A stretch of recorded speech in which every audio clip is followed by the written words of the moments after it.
This episode of the Cult Popture podcast was brought to you by our Patreon. If you want to tell us which films we should watch, listen to up to 2 extra exclusive podcasts a month, or give us something to discuss in our new post-credit scenes at the end of each episode, then please consider joining the cult and donating at www.patreon.com/cultpopture. Alright, okay, after much technical difficulties, many technical difficulties even, Richard. Many technical. Because what a lot of people don't know about podcasting software is if you don't use it for a while, it's like a car. Like you need to really massage it and give it a few starts before it can finally get a humming again. And we've been here for about 20 minutes trying to get our it's old because this is the longest break we've ever taken from film franchise Fortnights. It's been 7 weeks, and which is too long. How many franchises could we have covered in that time? One, 2. No, not even. Well, we would have normally taken 2. a 4-week break, but we took a 7-week break. Right. Yes. And we're back, and clearly someone up there or out there or down there doesn't want us back because they've been messing with our technical shit. The ghosts and the machines do not want us. Maybe we're being hacked by some kind of spy. Oh, very cool, Richard. Because this is, of course, film franchise Fortnights on the Cult Popture podcast, baby. We're back. We're back. And to celebrate arguably our 100th franchise, depending on what you consider to be a franchise or what you don't consider to be a franchise, or our own admittedly inconsistent ruling on those two decisions officially, we're about to cover our 100th franchise. And Richard, what a ride it's been. Yeah. I'd never seen 100 franchises before this, and now I have. Oh, that's a good point, yeah. Oh, yeah. Now I can went to go take a sip of an ice cold Coca-Cola Zero, 440ml can by the looks of it. Judging good because I'm familiar with your hand size. I know, in relation to it, and I have a bunch of Cokes in the fridge, and now I really want one. I can pad for time if you want to go get one. Is that playing fate though? It took so long to get this working today. Will something go wrong in between you going to get a Coke and coming back? I've got water, but I just like a chump. Just drink the water, dude. I won't drink the Coke anymore. I shouldn't have brought it into the shot. You shouldn't have honeypotted me like that. Speaking of honey, that's a good segue. That honey is a name as a character in this franchise. All right, fuck it. Let's just get into it. We're doing James Bond. This is James Bond season for the next couple of months on Film Franchise Fortnights because we're like it's arguably our 100th franchise, so let's do the granddaddy of franchises, possibly the reason franchises are as popular as they are today. Who's to say? Maybe 2 guys who have been doing a podcast about franchises for 4 years. Yeah.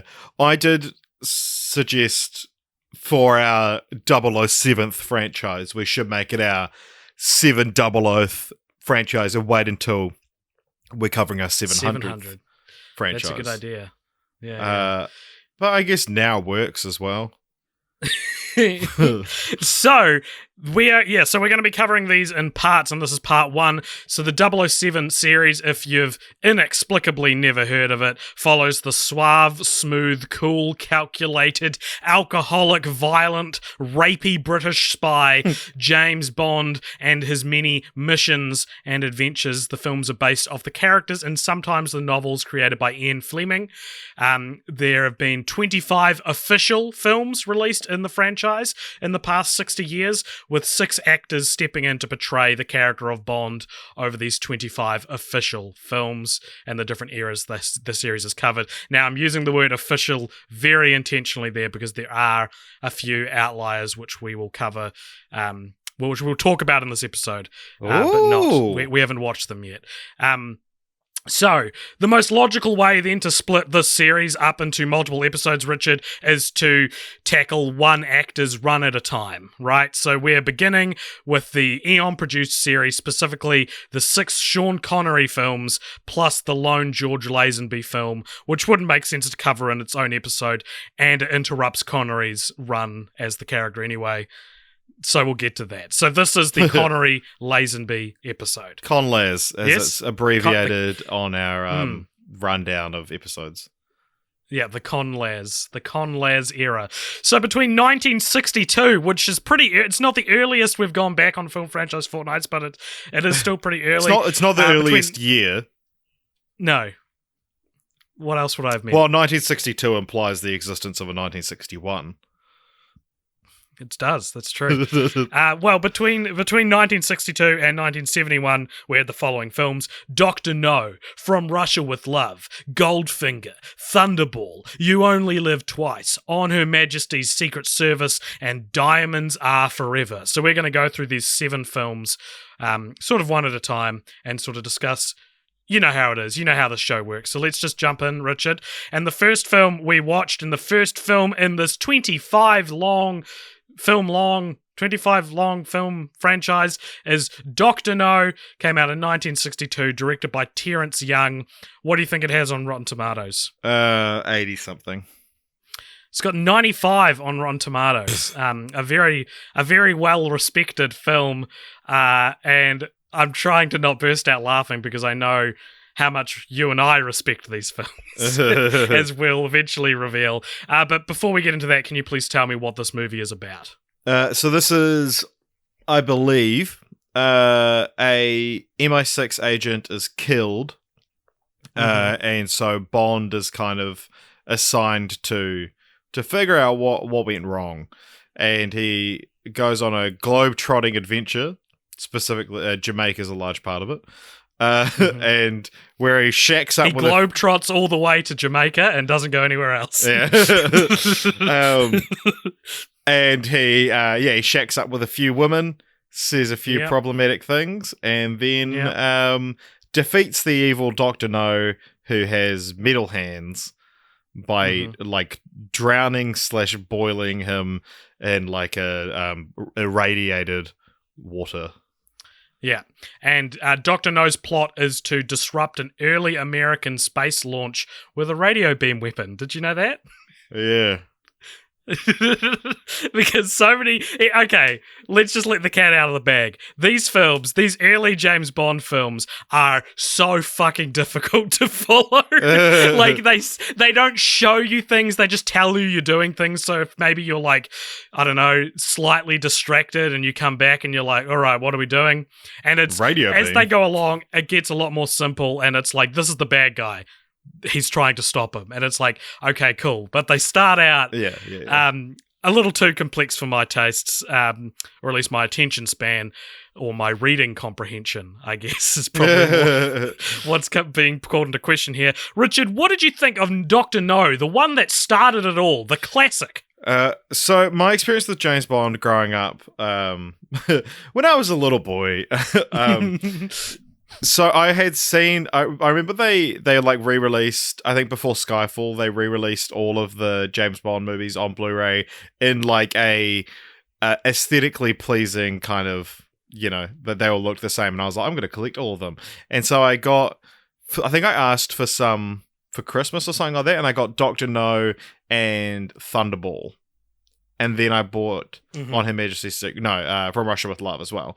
And so I was like, I'm going to build up a collection and have all of the Bond films because I liked the way they looked. And then when Skyfall came out on Blu-ray, it looked nothing like the other ones. Yeah. And then obviously there's going to be more, and then none of them are going to look alike. But anyway, I watched Dr. No, and I was like, watching it when I was younger was a bit like, oh yeah, okay. I can see, I guess there's a charm to these older kind of films or whatever. And watching it now, I'm just like, man, I don't give a shit, eh? Like, just watching it, they're convoluted and boring and insanely sexist and racist to the point where it's like not even funny or fun anymore. To the point where it's like, I didn't realize even this was okay in the 60s. Yeah, like I knew it was bad. I didn't know it was this bad.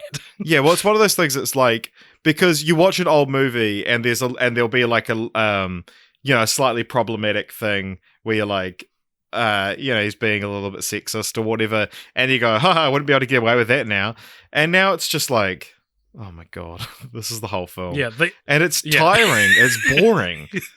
Yeah, it's boring, and I think it's also sad because it's like there's so many other things we can talk about with this franchise, but at the same time, it also feels a little bit irresponsible to ignore what it does that's really bad, because then it's like we're minimizing it almost. But I mean, no one's asked us to do this podcast. We're doing this off our own choice. But yeah, guys, there you have it. The podcasting experts on film franchises, and neither of us are that crazy about James Bond, but I may not be that excited because I've seen them all before. I should say that. And I never remember liking the Connery ones, even when I saw them when I was younger. But as much as I am kind of lukewarm on these movies, I am still very excited to talk about them. And I thought that Dr. No, I weirdly find it kind of watchable. Like, it's a weird beginning to the series. Like, James Bond going to Jamaica feels like something you save for like maybe the third or fourth movie down the line. You know, he doesn't need to globetrot in the first one. Yeah, exactly.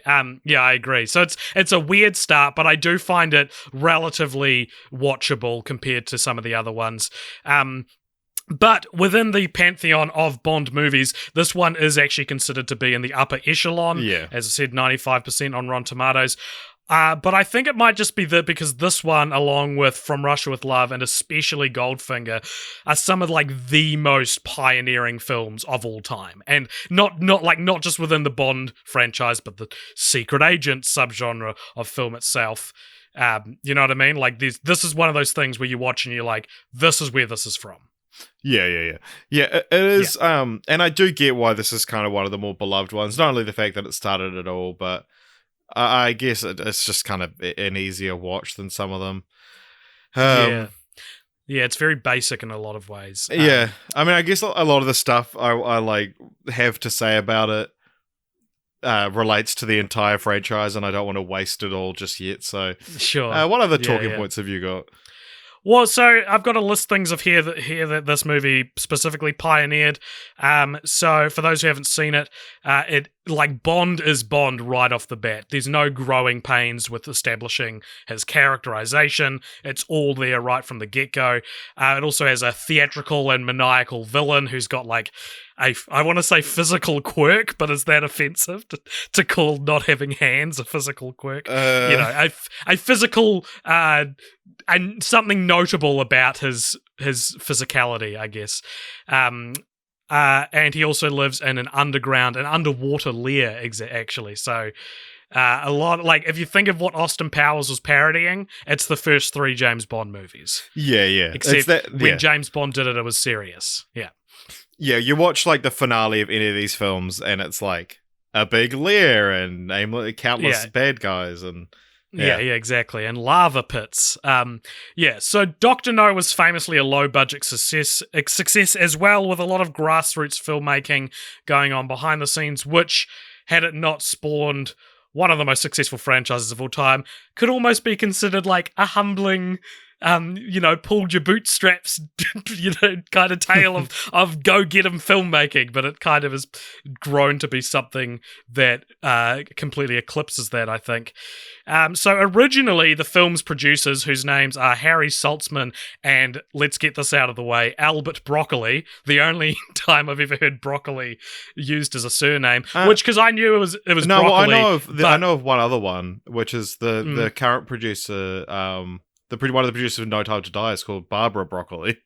I think that's his daughter. Yeah, I imagine they're related. Yes. It's like the only 2 people in the world with the last name Broccoli found each other and bonded over a love of producing Imagine movies.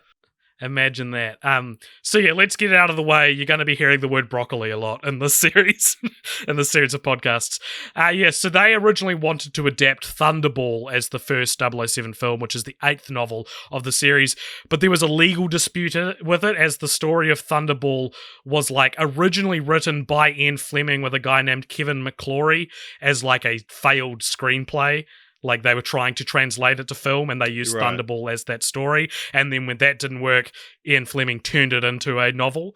And this dispute, I think, is how many years later, Never Say Never Again, which is a non-Eon produced, non-official Bond film, it's a remake of Thunderball. So I think that's that failed screenplay getting remade, and that's how Sean Connery returned to play the character for that movie, which sounds like a rights holder nightmare, but I guess because there's that loophole of it already being a legal debacle anyway, somehow they managed to pull that off. Yeah. So speaking of James Bond and Sean Connery, casting him was somewhat of a monumental task. Actors such as Cary Grant, who I've heard of, Patrick McGowan, who I've never heard of, were in talks. A competition was held to find the best James Bond 2, and it produced 6 finalists and an actual winner named Peter Anthony, but none were deemed good enough. It's been a long-standing rumor that Sean Connery won the competition. He didn't, but they found him, and he came in to have a meeting with Saltzman and Broccoli, and apparently he looked like shit. Apparently he was described as scruffy and, like didn't look the part at all, but he impressed them with his attitude. They were this guy gets it. He was also bald at the time, wasn't he? Yeah. Because it's like he was balding, a famous thing that he went bald when he started balding when he was like 21, and then he was like early 30s when he was cast. So in every single Bond movie, he's wearing a hairpiece. Yeah. So the director, Terrence Young, after they cast Connery as Bond, he went about transforming the young scruffy Connery into the classy, dapper spy we all know today, quote, introducing him to the high life, restaurants, casinos, and women of London. So it's all Terrence Young's fault. Most James Bond movies only take loose inspiration, if any at all, from the Ian Fleming source material, and Dr. No was no exception. An initial draft of the screenplay was rejected because the screenwriters had made Dr. No a monkey. Did he still have metal hands? I don't know. That wasn't written. I couldn't find that information. Saltzman and Broccoli rejected the idea and suggested the writers maybe try to make the character closer to how he's portrayed in the novel, i.e. a human. Can you imagine Dr. No if he was a monkey? And that's the realism threshold they begin this massive franchise with. With over 50 years of content based off of that. Yeah. But some things that weren't kept over from the original novel, Bond fights a giant squid in it, in Dr. No, the book. Huh. And instead of falling into a vat of radioactive boiling water, Dr. No dies by being buried in bat shit. Wow. Or guano, as it's known in high culture. Yeah. Imagine if they'd kept those elements, but also, like, those elements feel more in line with Dr. No being a monkey. Like him fighting a giant squid and stuff. Yeah, imagine, like, every fucking retrospective review would be like, revisiting Dr. No at set 50, and it's batshit crazy, pun intended. Yeah, it's a total monkey house. It's gone ape. It's a monkey bone. I cannot, like, I'm picturing like Dunstan checks in, like it's an actual chimpanzee that they've trained, and it's like, oh man, and like imagine if the Daniel Craig Bond movies were still exactly the same, but you trace its origins back to Dr. No and it was originally a monkey. Yeah, and there'd still be Rami Malek could be still fielding questions about, like, are you playing the monkey from Dr. No? Oh, very good. So the Bond girl, she's not the first woman he has sex with, She's the third woman he has sex with in the film. But the first official Bond girl is named Honey Rider, who was played by Swiss actress Ursula Andress, but was dubbed over by Nikki Van Der Zeel when she's singing "Underneath the Mango Tree, my honey and me." It's a woman named Diana Coupland, because apparently Ursula Andress's accent was indecipherable. So they dubbed her over. And the weirdest piece of trivia about Honey Rider, or Ursula Andress, is that she later starred in the other non-official James Bond movie, the 1967 original Casino Royale adaptation, where she portrayed Vesper, who's Eva Green's character from the 2006 version. Very cool. Very cool. Yeah, the bane of of Dr. No, with the indecipherable voice. Like Bane specifically from The Dark Knight Rises, not the expression. But I think Honey Rider is such a strangely integrated character into this movie. Because, like, every other James Bond movie, the female lead is like another spy, or like a mark, or an accomplice, or like a MacGuffin. But in this, she just happens to be hanging out on Dr. No's beach, and Bond just stumbles across her, and she's like, "Yeah, I'll come along." It's so weird. She's not, like, narratively justified to be there, you know? Yeah. Yeah, so any more thoughts on Dr. No before we try to move through these? No, let's keep this. There's the Coke again. Oh, I tried to hide it from you. Yeah, let's keep this train a choo-choo-chewing. A choo-choo-chewing. All right, well, it choo-choo-chewed all the way into the next year, 1963, with From Russia with Love. Can you do a Sean Connery impression? From Russia with Love. From Russia with Love. From Russia with Love. This was also directed by Terrence Young, and it got the same Rotten Tomatoes score. Can you remember what that is? 95. 95. And Richard, what is From Russia with Love about? So this time, his globe-trotting spyness takes him to Russia. Yes. And so this is about the criminal organization Spectre want revenge against Bond and for killing Dr. No. Because Dr. No was a member of Spectre. Yeah, but Spectre hasn't, like, officially been introduced at this point, kind of. They're talked about, but they're not like... Well, I guess we're not shown Blofeld. You're not shown Blofeld's face, but you are shown a man stroking a white pussycat. Which is another iconic kind of piece of imagery of this genre as well as this series.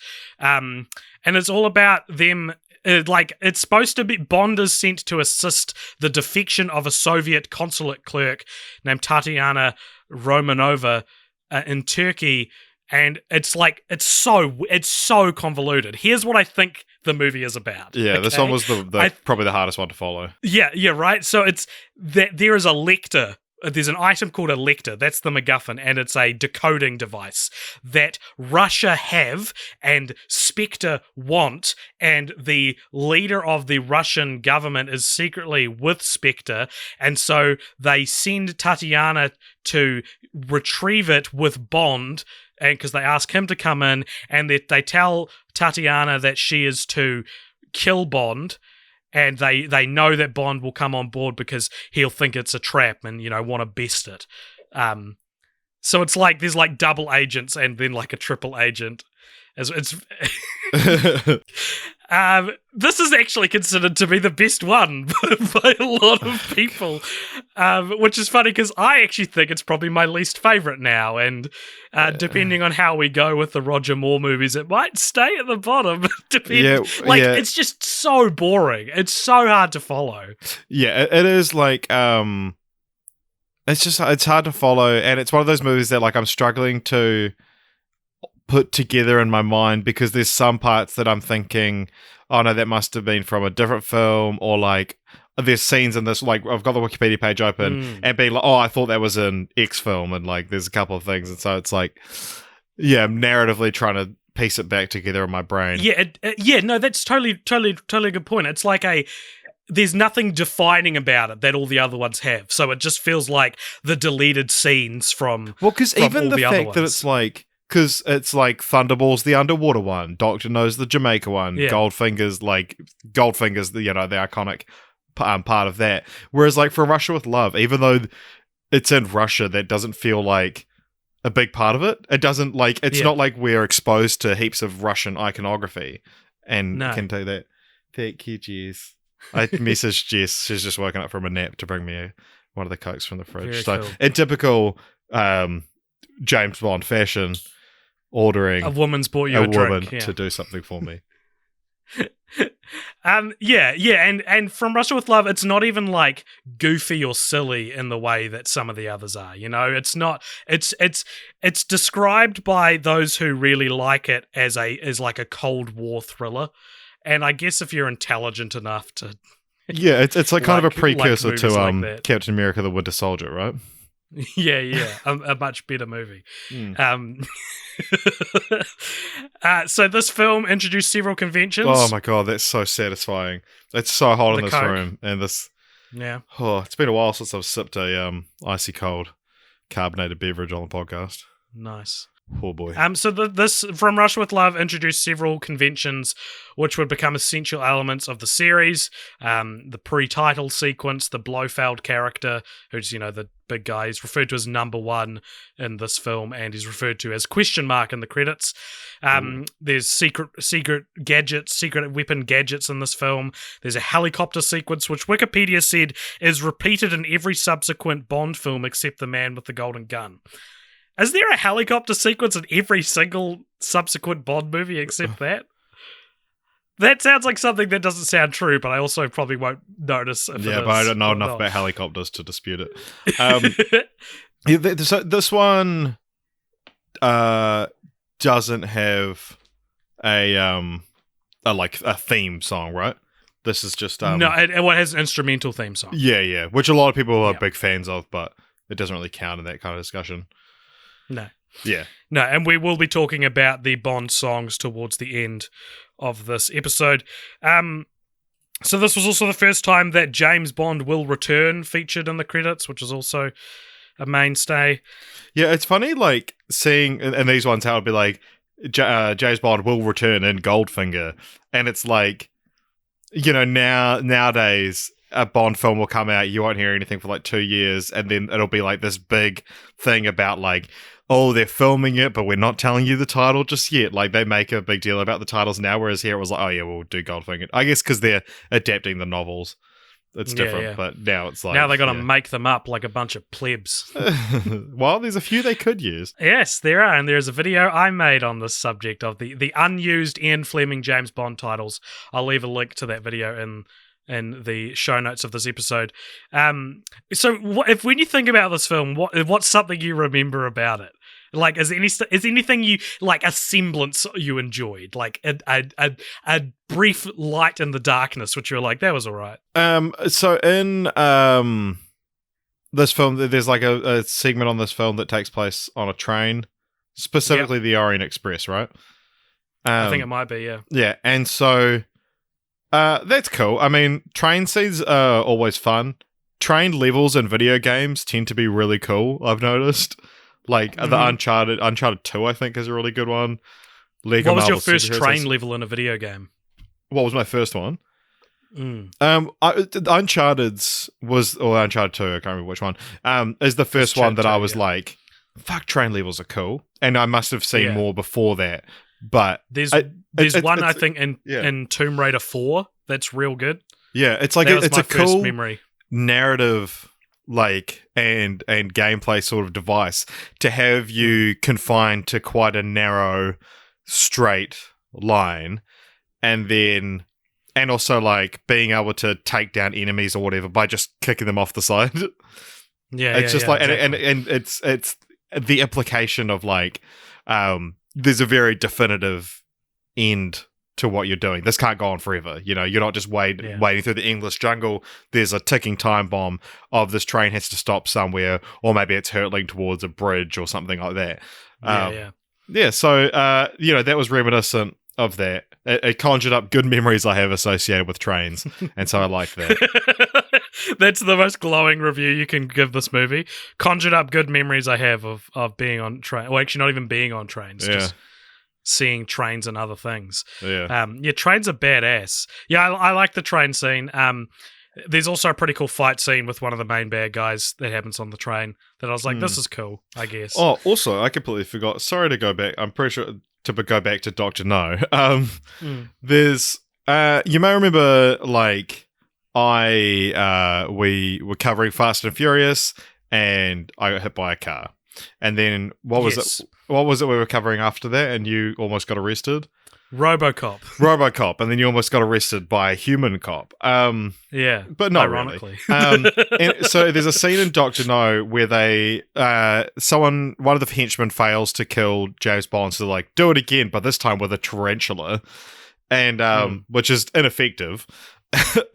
Just as I was sitting down to record, I was reading up about the movies, and this giant spider like crawled out of my desk, and I ran away, very scared, and then came back with the vacuum cleaner in tow and vacuumed that bad boy right up. But that could have been good content if that had happened on podcast. That you're a regular Sean Connery. I am. He was afraid of spiders. Yeah. Yep. Pussy. And they had to put a piece of glass between him and the tarantula on set because he was too scared. Cute. So From Russia with Love was apparently the last movie JFK ever saw. That's cool. That's a cool little fact. Yeah. And also the last movie to release before Ian Fleming's death in 1964. So it would have been the last Bond movie that Ian right. Fleming so you reckon saw. that's a comment on how bad it is? Yeah, I do. That's that he just killed over and died. Yeah, exactly. All right, Richard Goldfinger. Here it is, 1964, directed by Guy Hamilton. What do you think this has on Rotten Tomatoes? Well, I would think this would be higher than the other two, but 95's pretty high. Yeah. 95. 97%. Nice. And can you tell me what Goldfinger is about? Can you tell me and us, the audience? So Goldfinger is there's a new villain in town. James Bond is going to take him down. His name's Goldfinger. Auric Goldfinger, is that it? Or Auric Goldfinger, yeah, which IMDb kindly points out is a reference to AU being the chemical symbol for gold. Thank you, IMDb. Very cool. And so he kills James Bond's current squeeze by means of covering. Well, I don't know if he specifically does it anyway, but that's Oddjob does it. Yeah, and by covering her in gold paint, killing her via skin asphyxiation, leaving her dead on the bed, in perhaps one of the most iconic images in all of cinema history. And do you want to know a fun fact about skin asphyxiation? It's not real. It's not real. They actually did it on Mythbusters, I'm pretty sure. Yeah. But yeah, so. And then, Goldfinger's plan is they think it's to destroy all this gold, but it's actually to, like, lower the value of it so that, because he's going to, like, irradiate it so it'll be unusable so that his gold will be more valuable.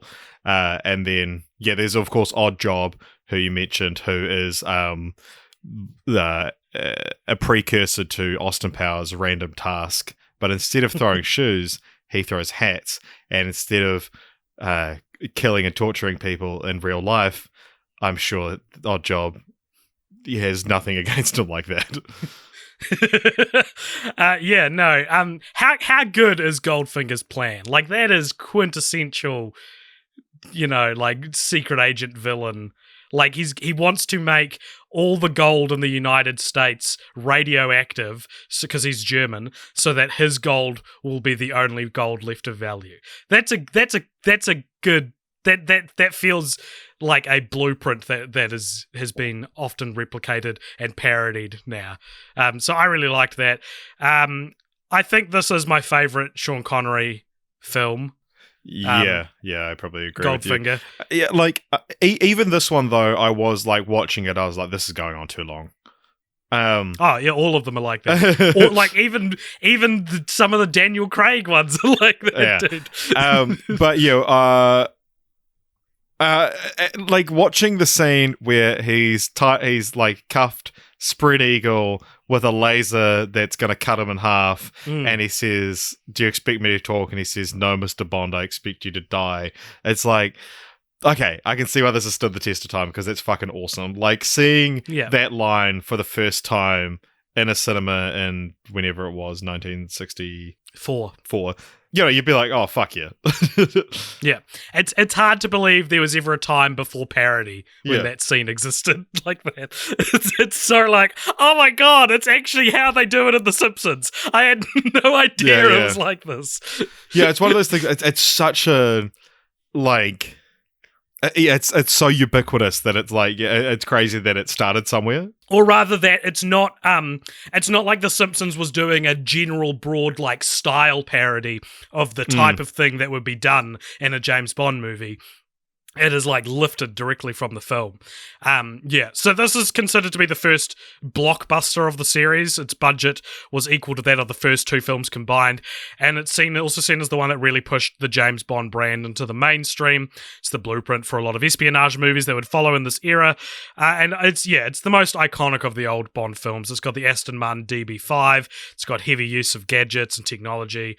So the subsequent films in the Bond series apparently all follow Goldfinger, the film's basic structure. Right. Like they all feature henchmen with a particular characteristic, a Bond girl who is killed by the villain, a big emphasis on gadgets, and a more tongue-in-cheek approach, though trying to balance action and comedy. So this is pretty quintessential. This is what you think of when you think of an old Bond film. That's the thing, it's one of those, like, when you see parodies of Bond, they're parodying Goldfinger. And even, like, the titles, like, cool, I'm sure we'll talk about titles a lot later on. We will talk about titles. But it is. And it's a step in the right direction for the series as well. That like the not taking itself quite as seriously, because I feel like James Bond. I prefer when it's a little camp. Or super serious, and it's got the talent behind it, and the direction and the writing and everything is confident enough to be that serious, like in the Daniel Craig era. But that kind of like, oh yeah, here's just a wide shot of what's happening, and maybe we'll cut to a mid shot, and that's all you get, and the plot is just people telling each other their plan and what's going on. And they're all taking it super seriously, and the fight scenes are nothing special. That's not. They're as fun. Awkward, man. Yeah. Fight scenes in old James Bond movies are so awkwardly choreographed. So one other thing that this movie pioneered, Richard, was really amplified problematic shit. Like, part of me wants to do a ranking of like the James Bond films ranked by misogyny. And this would be right up there, I think, in maybe the top one or two. And,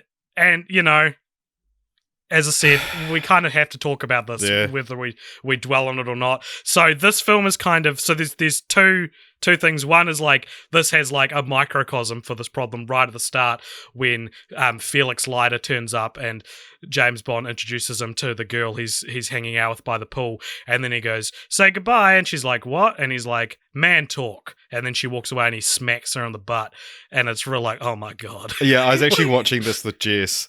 And because she kind of sat down and we were like, oh, okay, Goldfinger, this will be good. Like, this is the iconic one. And then she was like, I'm going to bed. Yeah, and it gets so much worse from there because the main Bond girl in this film, and there's a few of them in this film, her name is Pussy Galore. And she is inferred to be a lesbian, I think. Or it's very subtle because it's the 60s, but I think that's the conclusion you're supposed to draw. And there is a very infamous scene where Bond is with her in a barn, and it's in the minds of the filmmakers in the 60s, it's him winning her over, and he's so unresistible that she can't resist.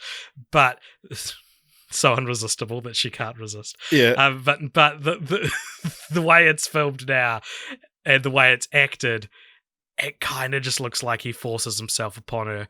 And yeah, well, because that's the thing. It's like I get, especially at the time, that like a little, people say it's so problematic now, but just like a little bit of like, oh, how would you like, like, and the whole, oh, like, no, and that you're supposed to play that game a little bit, and that's like the will they, won't they? Yeah, kind of the defense of the song. They hate each other so much that they eventually give into their but sexual tension. That's the defense of the song, the "Baby It's Cold Outside" song. That it's like.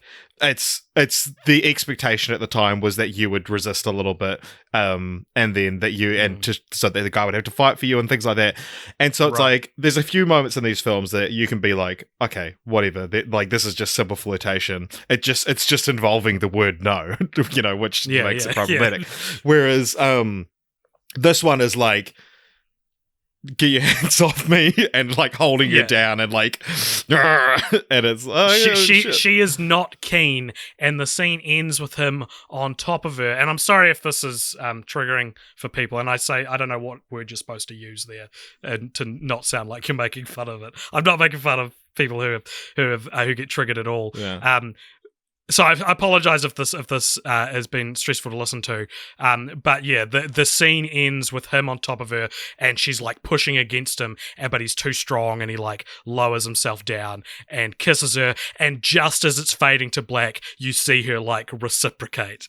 And it's like, oh my god, that's the only like flash of consent you can see in this whole thing. You got in like just under the wire, eh? Yeah. I was just looking at Pussy Galore's Wikipedia page, but like the novel explicitly tells you that she's a lesbian, but in the movie it's a little bit more like you can read into it a little bit how you want. Yeah. Yeah, and speaking of Goldfinger and the woman in Goldfinger, there are 4 love interests across this film. I'm not used to love. They're all fucking blonde. They're all the same age, and they're all blonde. And do you have that? Like, at first I was like, all women in the 60s look the same and are ageless. Like, what age are these characters supposed to be? I have no idea, because that got me onto thinking about how, like, when you see photos of, like, someone who was 21 in 1954 or whatever, I'm always like, they could be 35. Like, I have no frame of reference for what people looked like at that age. And I feel like as I've gotten older, I'm way worse at picking people's age. I mean, more specifically, like, kids. But anyone, like the fact, like when we get to George Lazenby, he was only like a couple of years older than me as Bond, and it's like he looks like he's like 80. Yeah, so I could see the character of Goldfinger, who's a German, sort of, I almost want to say like a the sheriff on The Simpsons, the big 10-gallon hat kind of. What word am I trying to describe? The rich Texan. Yeah, the rich Texan. He's an oil baron. A German rich Texan. Oil baron. Yeah.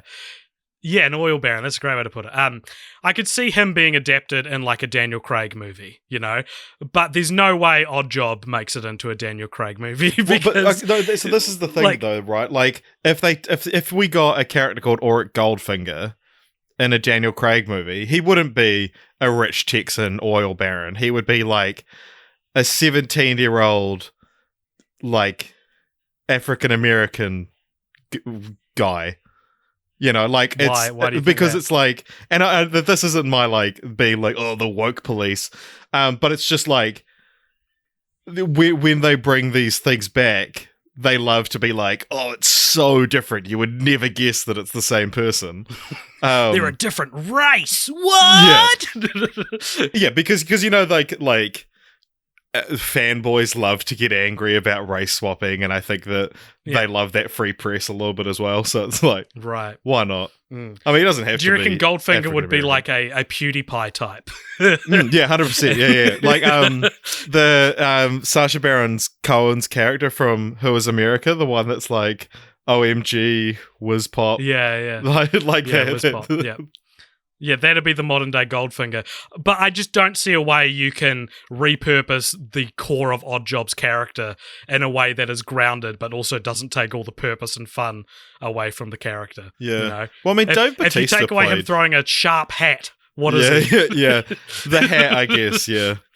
But yeah, if they were like, "Oh, Odd Job is going to appear in Bond 26," everyone will be like, "Steven Yeun should play him." Yeah, because anytime it's like an Asian character might exist, and it's like, "Oh, Steven Yeun would be perfect for this because he's the only one I can name." Yeah, no, agreed. It's very, very sad, which is why I've just stopped suggesting Steven Yeun for things. Steven Yeun for things. So Odd Job. Speaking of Odd Job's hat, though, do you know he kills one victim with his hat. He kills like a few people in this film. But he's shown decapitating a statue with the hat. And if you don't know what we're talking about, this is like an iconic James Bond villain where he has a bowler hat that he throws like a frisbee, and it's like iron tipped or something, or steel tipped or something. Yeah.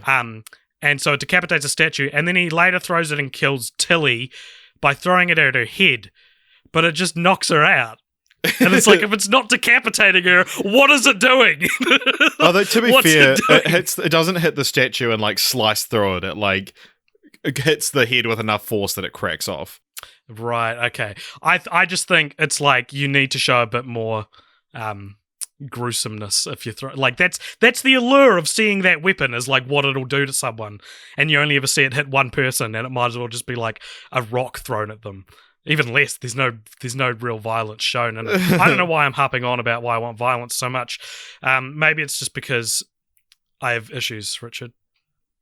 Yeah. Do you know the skin asphyxiation? Do you know that actually led to a rumor that she died during filming? I did, yeah. And that's why she had to appear on the Mythbusters episode. Yeah. All right, so the next year after this, we got Thunderball, which was directed by... They're churning them the fuck out, eh? Yeah, they are, yeah. This was directed by Terrence Young, so the director of the first two. Oh, yeah. And what do you think this has on Rotten Tomatoes? 83. 88. So they're dropping. They're lower. Yeah. They're getting lower. And what is this film about? Oh shit, here we go. It's about atomic bombs. Mm-hmm. And it takes place underwater. Yeah, do you want me to do my backup plot yeah, I inadvertently clicked on the novel Thunderball, and I was like, oh shit, what do I do?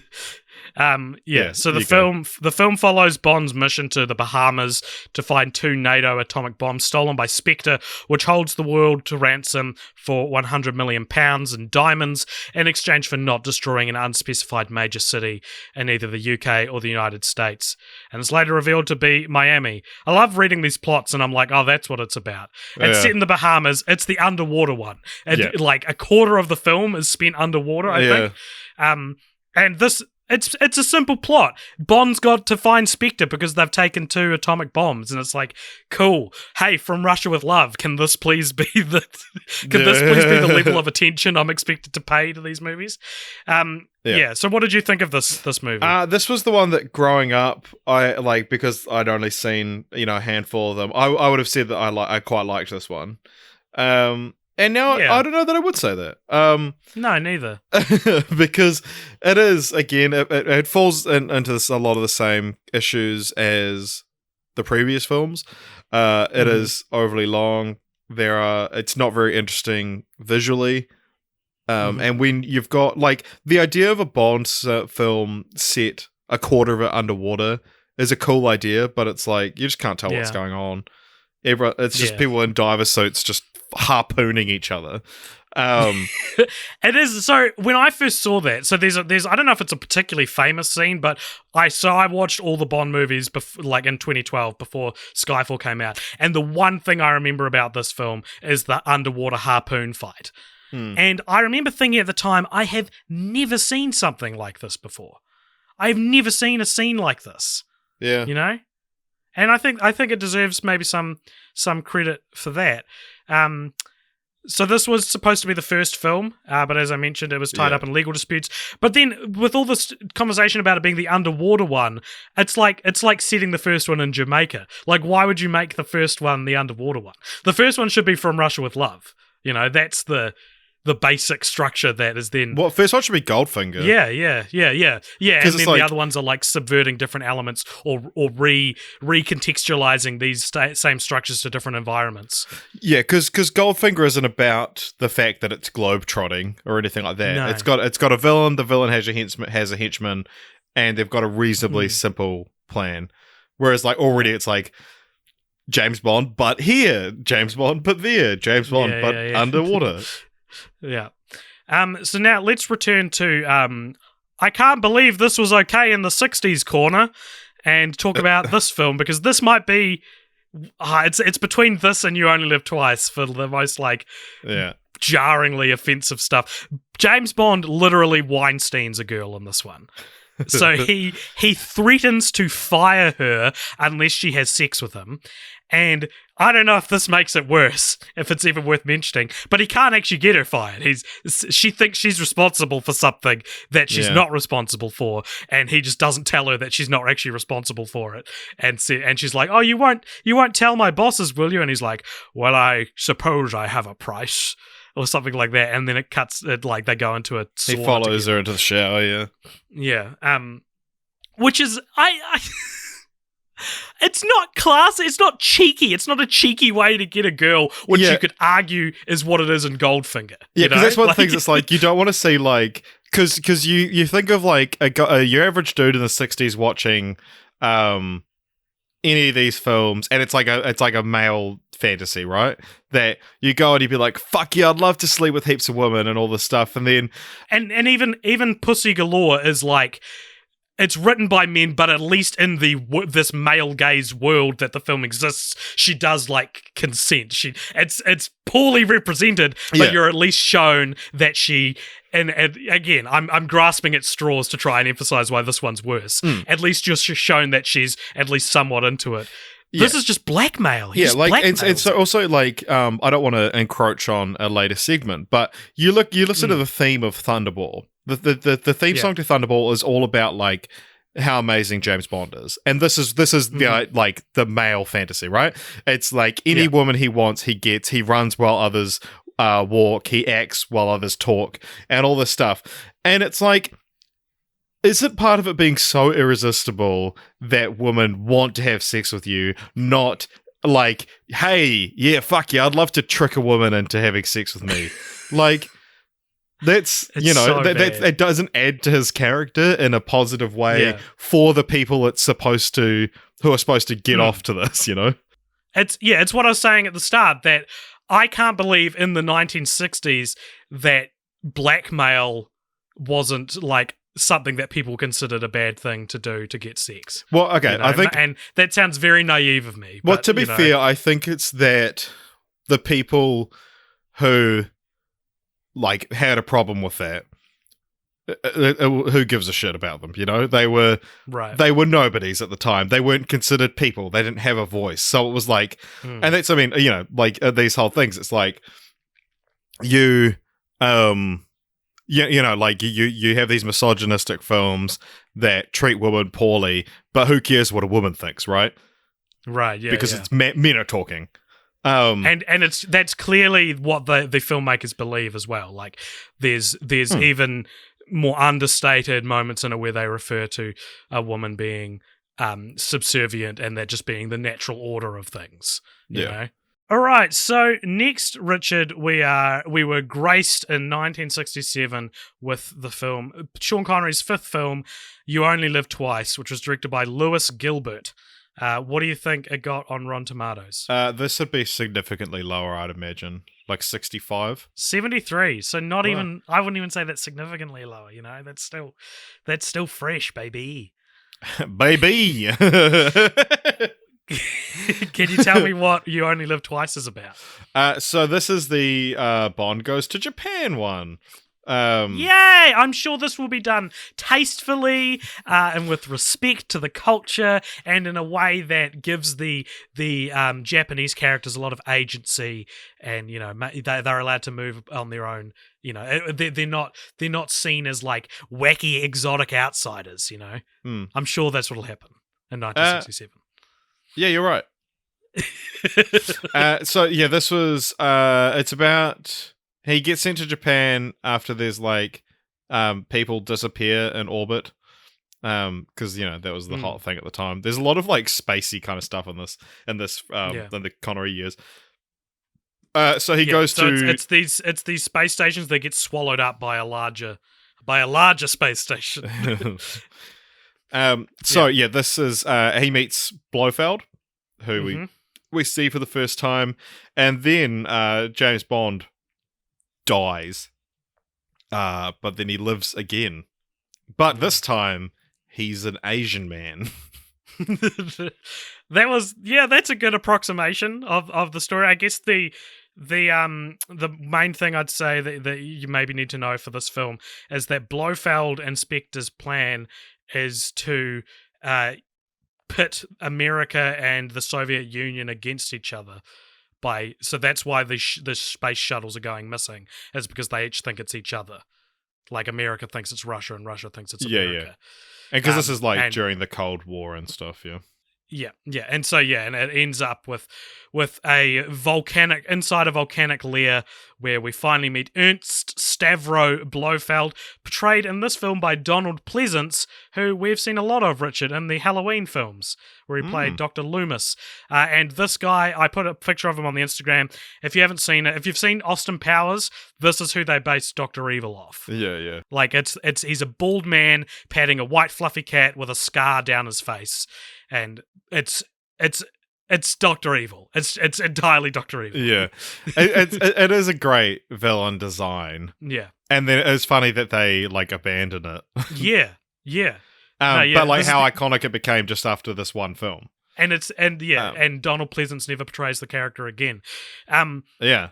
But maybe one of the most surprising things about You Only Live Twice, Richard, is that it was written by Roald Dahl. Yes. What's your favourite Roald Dahl film? Oh, You Only Live Twice. He was given the job despite his only experience writing screenplays being an unfinished script called The Bells of Hell Go Ting-a-ling. Ting-a-ling-a-ling. Ting-a-ling-a-ling. The Bells of Hell Go Ting-a-ling-a-ling. Dahl stated that You Only Live Twice was Fleming's worst novel, which is kind of shitty because they were supposed to be friends and Fleming had died by this stage. So, Roald Dahl, man. He was given free reign of the script except for this is interesting. He was given free reign of the script except for the character of Bond and the, quote, girl formula, which was apparently a formula, which was to involve three women for Bond to seduce. One's an ally, one's a henchman who both get killed, and then a main Bond girl. So the misogyny is baked into the recipe of these films, Richard. It's not just that it happens. It's like, no, this is what makes a Bond film, is these three women, two of them who die. Yeah, wow. Yeah. All right, should we talk about the race issue?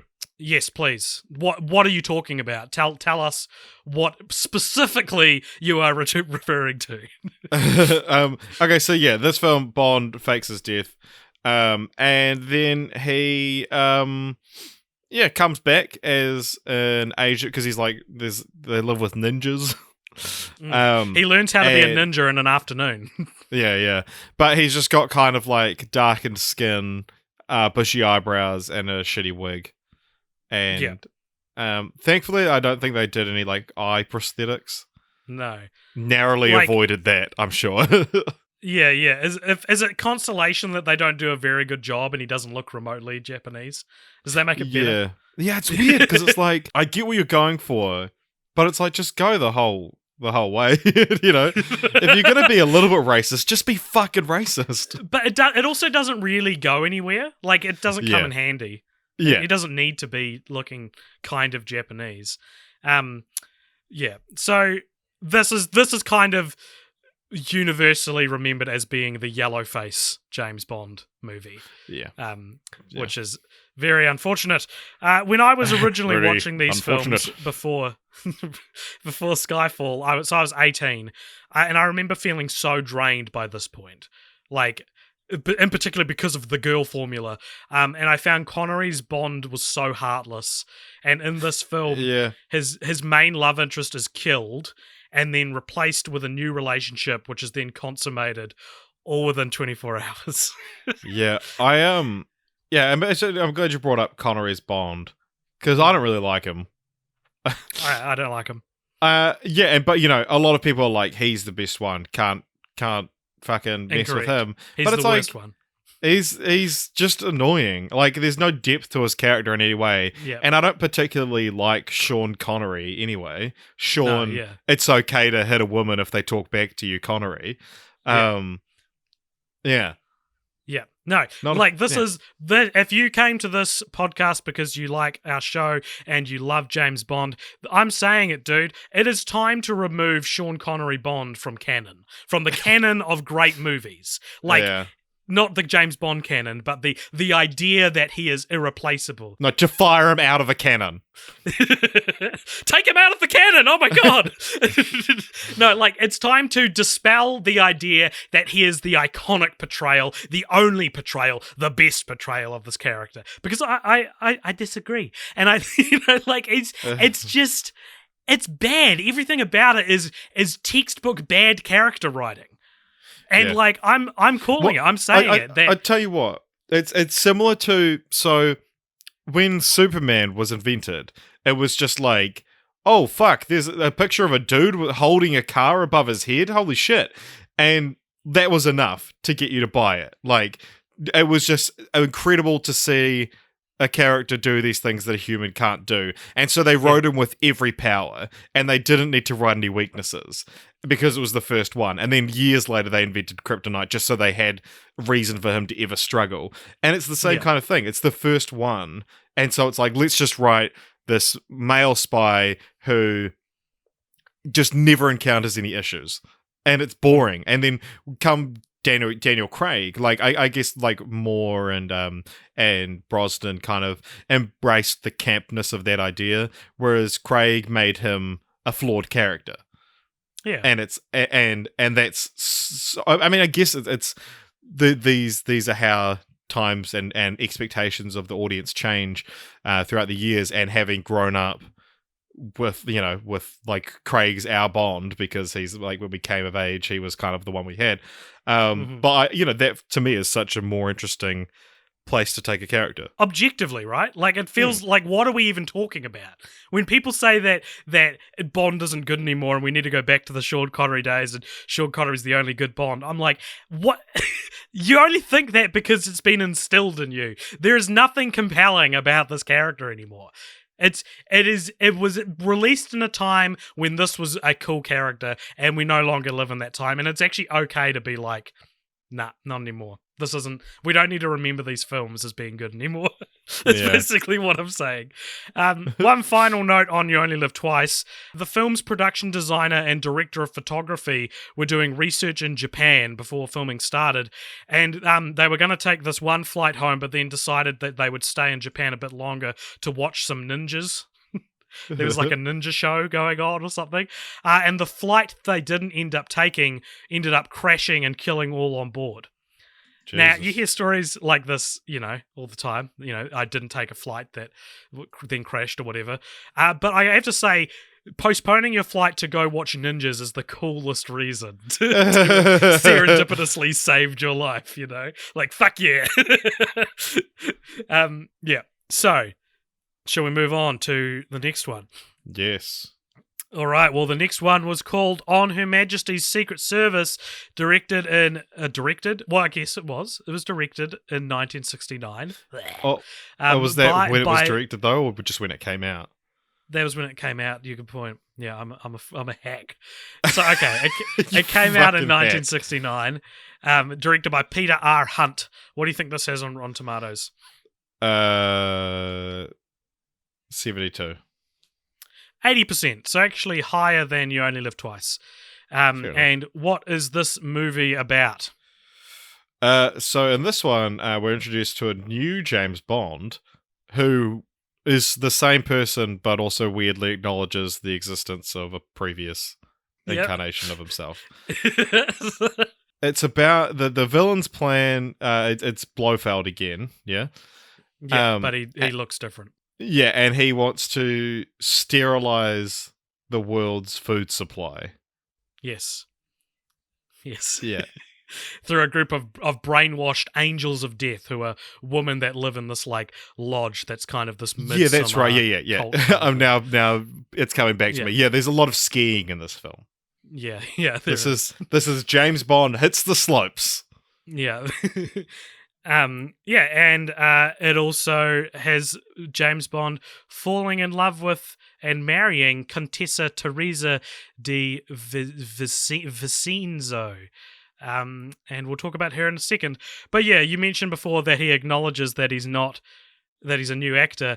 In the only instance of the series where James Bond breaks the fourth wall, right before it cuts to the opening sequence, he gets left on a beach by a woman he's just tried to save, and she like steals his car, and he watches her drive away, and he looks to the camera and goes, "This would never have happened to the other fellow," which is kind of like the most iconic moment from this film.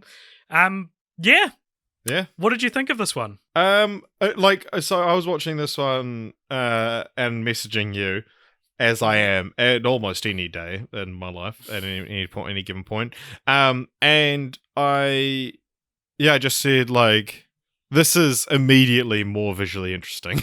I agree. The cinematography is gorgeous on this one. Yeah, like within seconds, it's like, okay, these are camera movements and shots I haven't seen in this franchise before. Which also their willingness to experiment with like the camera and things like that is it adds a lot to a lot of charm, because they're doing that thing of they're like, we're going to do this, but they don't have the capability to do it yet, so they're trying their best. And there's a lot of like funny green screen work and things like that. Like especially in the skiing scenes. Yeah. But like the skiing scenes, how it's like just shake the camera around in front of a green screen or a blue screen probably, and wobble the background, and they don't line up, but it's like it's good fun. And I mean Lazenby, he's fine. He's probably everyone's least favorite Bond, because he only had one film to prove himself. There's nothing wrong with him. Like, he's better than Sean Connery. Yep, I agree. The story isn't too hard to follow. I thought the editing was great. And the ending, let's talk about the ending, is really shocking. It's really shocking and out of character. So he gets married. Do you want to tell us what happens in the end? So he gets married, and he's in the process of, driving off into the sunset kind of thing, and we're essentially seeing his happy ending, but then things don't go too good, because he's got his new wife in the car, and then they pull over to the side of the road to check something, and while Bond's out of the car, Blofeld drives past and shoots the car up, and he gets back in to chase after him, and he looks over, and Teresa, his wife, has been killed. Yeah, Tracy, or Teresa is her full name. She's just been killed, and then he hugs her, he starts crying and hugging her body. A guy pulls up at a motorbike and looks in the car, and he looks at him and he goes, "Don't worry, she's just resting." And it's like, holy shit. What? Where's this nuance coming from? Yeah, this series that has been fucking void of nuance the whole time suddenly has this super emotional and tender moment in it. Yeah, and it's crazy that this came, like almost 50 years before Infinity War. The first film to ever have tender moments in it. Yeah, so the reason why this film is so or at least its ending is so impacting, could be because the director, Peter R. Hunt, who's one of the few of those early directors who never returned to the series, he wanted to go for a more realistic approach, which closely followed the novel, and the film is a result of that. And had it not featured, like, albeit shaky continuity carrying over from previous films with the Blofeld storyline, it almost feels like this is a prequel, like this is the origins of James Bond. And if so, it actually adds depth to him, because it's like, this is why he's this devil may care attitude, is because he actually lost the only woman he ever loved. But yeah, there is weird and then Casino Royale kind of does the same thing. Yeah, exactly. Years later.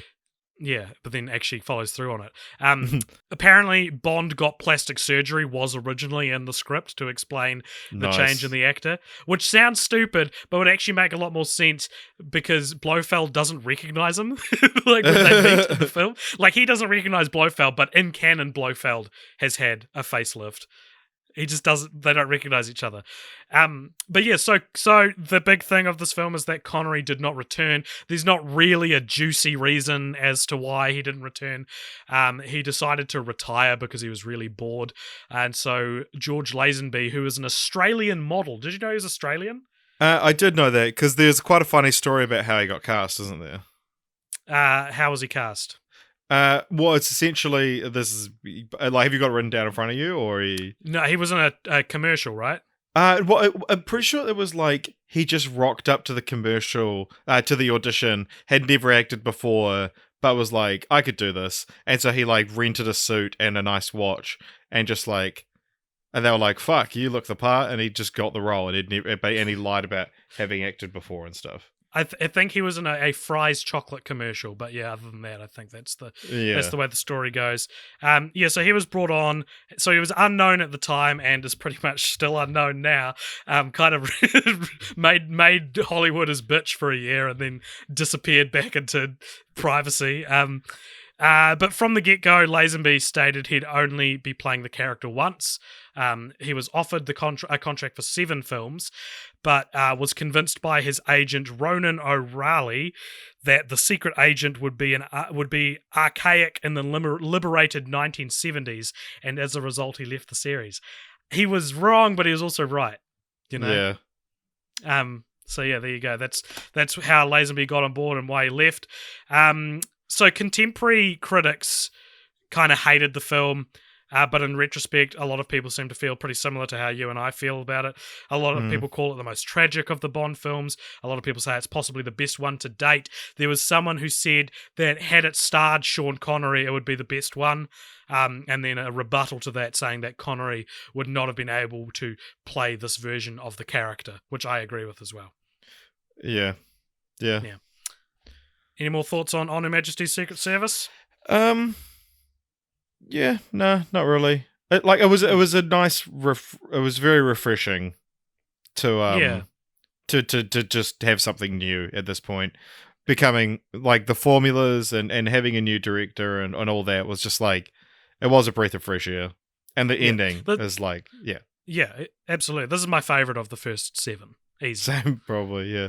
Yeah. Although Goldfinger's like, I get it, you know. Yeah, I get Goldfinger, but I can't, Richard, I like On Her Majesty's Secret Service. You know, I like it. I don't just put up with it. And it's also not that rapey as well. He sleeps around a bit, but you know, everyone's down to party. We don't want to slut shame him. So 2 years later, 1971, the first Bond film of the 70s, we got Diamonds Are Forever, directed by Guy Hamilton, who directed Goldfinger. And this also saw the return of Sean Connery to the role, the much-needed return to the role of Sean Connery. What do you think this has on Rotten Tomatoes? Oh, who gives a shit? Who gives a 66%? Or as I like to say, 66%. Certified fresh. No, it's not certified, is it? It's just fresh. No. Which already has SH in it, so the joke is lost. What is Diamonds Are Forever about? Blofeld's back again. You know, he's well, there. That's sort of a twist 3/4 of the way through the movie. You don't know it's yeah, because he Blofeld thinks he kills the real Blofeld. At the start, in this very like, and a film that's almost a complete middle finger to the sensitivity of On Her Majesty's Secret Service. Yeah, it is. He like drops him into boiling mud. And yet another, the third volcanic layer to feature in the series so far. So it's about diamond smuggling, and that it's revealed to be Blofeld who wants to build a frickin' laser beam. To shoot frickin' lasers, and Bond has to battle Blofeld and stop Blofeld from destroying Washington, D.C. because the diamonds are used to make a laser beam in a satellite in space. I missed the part why diamonds need to be involved in that process, but a lot of the movie is everyone trying to get the diamonds. The diamonds are the MacGuffin. We're there forever. Yeah. So after George Lazenby left the series, Saltzman and Broccoli tested other actors, offering the role to Adam West of the 1960s Batman fame, Burt Ward of the 1960s Batman fame, and Michael Gambon, who replaced Richard Harris as Dumbledore in Harry Potter. Was offered the role back in 1971. And they all turned down the role. Burt Reynolds as well, I believe. Was he for this one? Yeah, I think so. Well, I know Adam West and Burt Ward both felt that an American shouldn't play the character, and Michael Gambon said that he was horribly unfit. Mood. I feel you, Michael Gambon. So United Artists wanted Sean Connery back, paying a then record £1.25 million salary for him to return. The producers were inspired by Goldfinger, as with that film, Guy Hamilton was brought back to direct, and Shirley Bassey once again performs the vocals on the title song. The result is a film which ignores the brave storytelling decisions of the previous, more divisive movie, and instead of following on from the story threads sets up, tries to recapture the magic and return to the familiar expected elements established in the series by one of its previous directors. Richard, does that sound familiar? Has that happened recently to another big blockbuster series? Yes. Yes, Diamonds Are Forever is the rise of Skywalker of the Sean Connery Bond era. You're right. It is. I completely blanked, I was thinking too hard. I was like, X-Men, Halloween. Yeah. Like, whether or not you want to call On Her Majesty's Secret Service the Last Jedi of the franchise, I think that's maybe a little bit different. But this makes all the same mistakes as the Rise of Skywalker. It's a frantic course correction from those that didn't like the previous film, and all it offers you in the way of anything new is familiarity and falling back, like reversing character development, bringing back what they think people want to see. An original plot outline for this film has the villain be Auric Goldfinger's twin, seeking revenge for the death of his brother. Diamond Finger. The plot was later changed after Broccoli had a dream where his close friend Howard Hughes was replaced by an imposter. So it wasn't changed because they realized that was cheap storytelling, blatantly a way to cash in on familiar imagery. They did it because Broccoli had a dream. That's insane. So what did you think of it? Did you feel the same way you felt about The Rise of Skywalker with this film? It is funny, like, watching a film like this and his opening scene where it's Connery again. There was a small part of me that was like, he's back, baby. And then immediately... It wants you to think that. Immediately I was like, oh, yeah.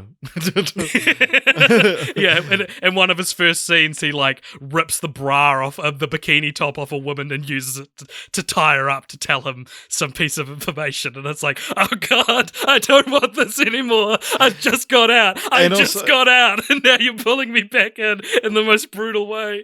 Like, it's funny that he's, like, Sean Connery clearly didn't, like, he let himself get a bit out of shape because he thought he was done with this role. And he comes back and he's like a little bit sort of, his face is a little bit rounder and he just looks like Kevin Spacey. And it was so distracting throughout the whole film. Because there's a scene where he does an American accent as well. I think he's being overdubbed, but yeah. Yeah, I was just about to say, I refuse to believe that Sean Connery is able to do an actor. Yeah, is that good of an actor to do an American accent. Yeah. And it's good to know that he's not. Maybe he is, maybe he isn't. And then it was just like, he comes across this like Bambi and Thumper, who are like two scantily clad women. And it's like, I don't care. I don't care. They have actually I thought was a pretty well choreographed fight scene. Yeah, it is kind of cool, but it's like, here, like, what, and like walks in, hi, I'm Bambi, and I'm like, oh, Bambi vagina or something. It's gonna be stupid, right?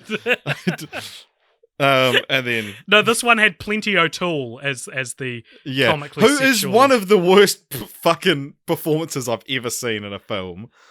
Oh my god. Just to briefly, we'll get to dumb IMDb trivia later, but when looking at the trivia section for this film, there was one that was like, the actress who played Plenty O'Toole claimed to have had an affair with Sean Connery, and then the next piece of trivia is Sean Connery was dating the woman who played Plenty O'Toole for the duration of the film. I was like, well, if she thought they had an affair, then which just fits her character as well. So that being said, all of this being said, that it's the Rise of Skywalker of Connery Bond films. I did find this more watchable than Dr. No or From Russia with Love. I can understand the argument that it's not a better film. I agree. Yeah.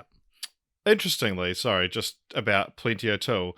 That actress has been married 6 times, and she's actually the sister of Natalie Wood, who was famously murdered by potentially Christopher Walken. What the fuck? I don't know anything about that.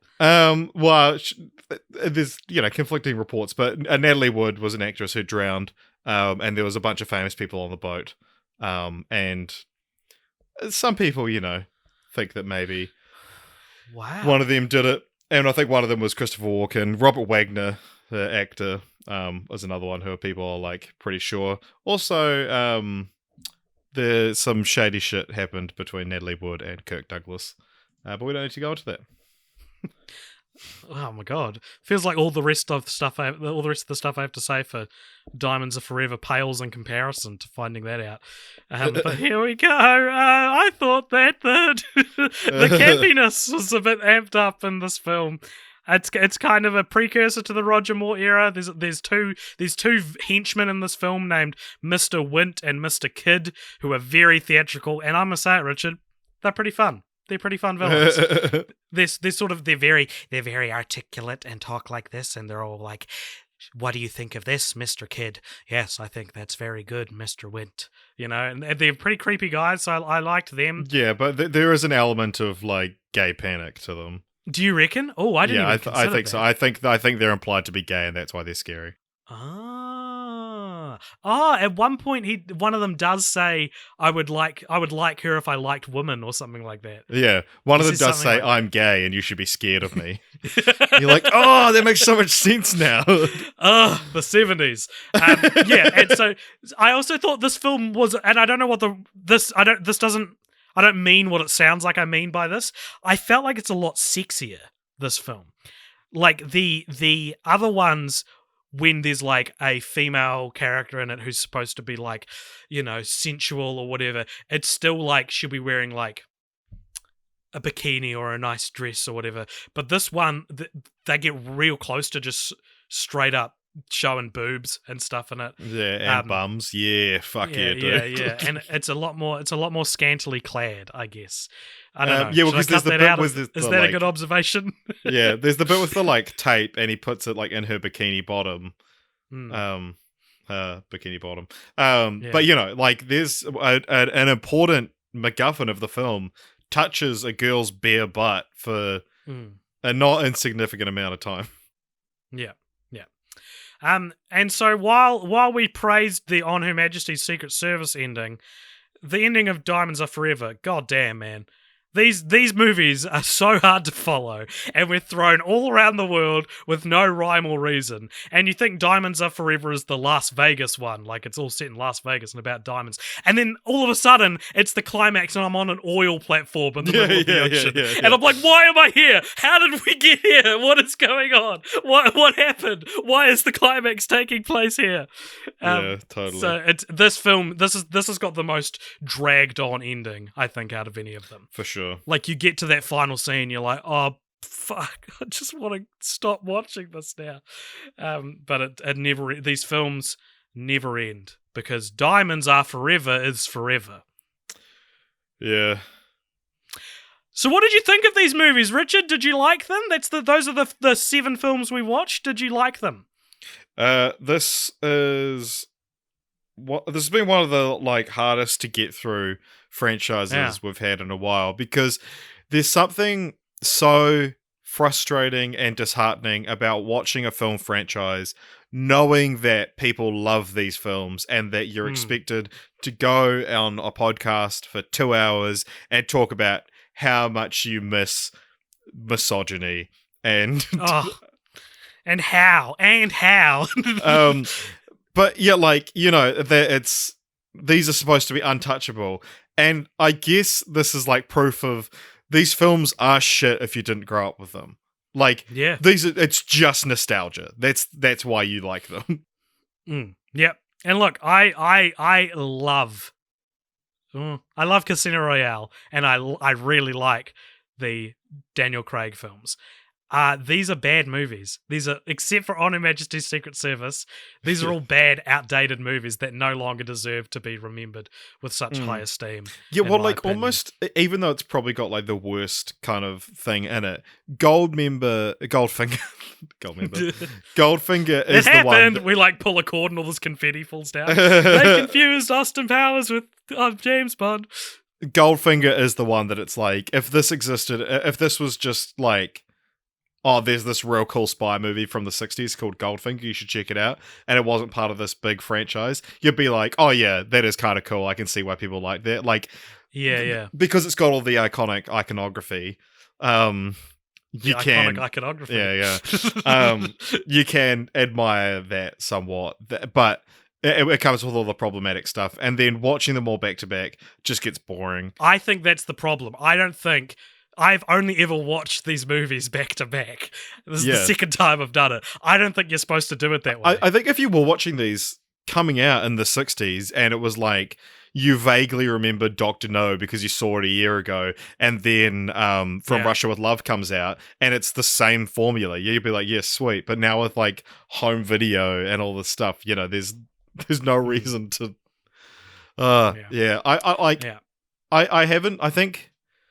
I don't think I've seen any. I think I've seen clips of Roger Moore films or like caught parts of it on TV. So I am kind of excited to get into like a new era of Bond. Me too. Which, you know, I don't know an awful lot about. Other they than get I think pretty hard going in the middle, but they're at least sillier. Yeah. But maybe I'll enjoy that. Maybe I'll come in and I'll be like, yeah, I love Moonraker or whatever. Yeah. If that's even a hot take, I don't know. But before we move on to the segments of the show, is there anything, Richard? Is there anything from the previous 7 movies that you enjoyed especially? One thing I did forget to mention as we were talking about it, but the end of Goldfinger is so funny. Yeah. They're like in a plane and the window gets shot out and Auric Goldfinger gets sucked out of the plane window. And the way it's shot, like they were not equipped in 1965 or whenever to film that scene. Yeah. But boy howdy, what a lark. What a laugh. It's very strange looking. Yeah. I agree. So go look up Goldfinger Death online if you haven't seen it before. It's so fun. It's so absurd. I was like, what is happening? So, Richard, it's time to talk about theme songs, because this is your favourite part of James Bond movies, you said a couple weeks back. So, if you are unfamiliar, if you've never seen a James Bond film before, they all kind of start the same way. There'll be like a cold open where you might see him like finishing off the last mission he was doing, or it might be like the bad guys doing something ominous, and then it'll cut to a sort of a title sequence that has, you know, some nice motion graphics and animation in it, and it features sexy ladies and whatever like the dominant piece of imagery for that film is. So for Diamonds Are Forever, there's a lot of diamonds. For Thunderball, it's all underwater, that sort of thing. And they're usually always accompanied by an original song made for the film itself, often by a well-known artist. We are working with the 60s here, so it might not be as well-known as something like Billie Eilish's new track for No Time to Die. But we're going to go through the 7 from this run and discuss them. So the first one is in Dr. No, we get a calypso version of this Three Blind Mice, the nursery rhyme. It's a very strange start to a now mainstay of the series. I don't think that counts, yeah. They're singing like Three Blind Mice, and you're seeing like silhouettes like dance across the screen. I